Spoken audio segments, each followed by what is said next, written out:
मान लो सुना, ये पापा है, अब पापा है इनके, मौसा है, तो कहना है मौसा जी के लिए, कहना है इनके लिए, मान लो कुछ देर खातिर तोहर मेहरारू है।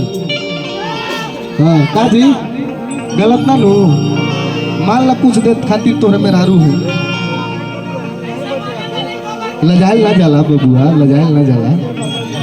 अरे कि चले लूटा हरिया नदी बीच नैया हिलोर, अरे कि हिलोर मार, अरे करी हैया ए गोरी हिलोर मार।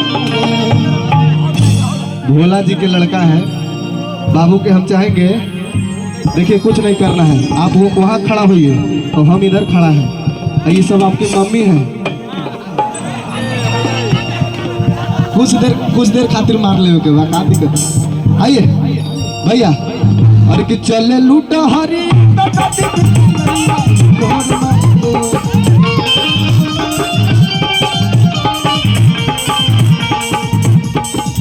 देखा, एकरो में एगो भाव होला नाचे के, छपराइया भाव, बुझाता कि सबको पैसा डाले बा काजी। आइए भैया, अरे कि चले लूटा हरी,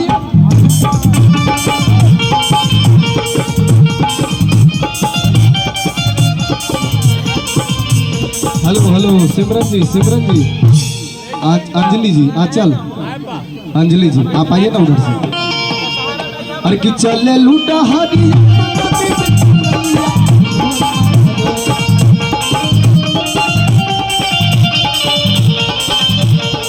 चले लूटा हरी,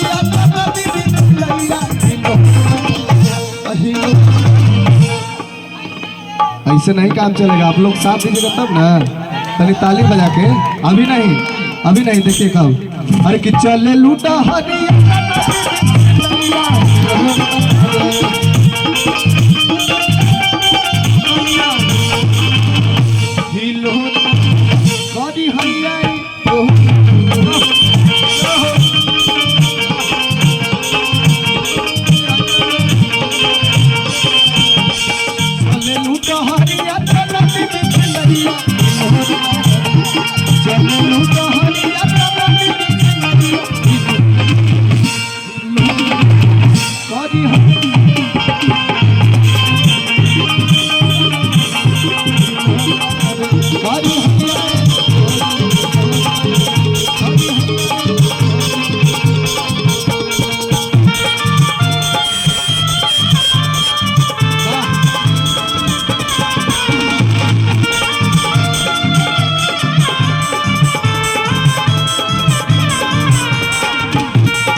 कहे के बाद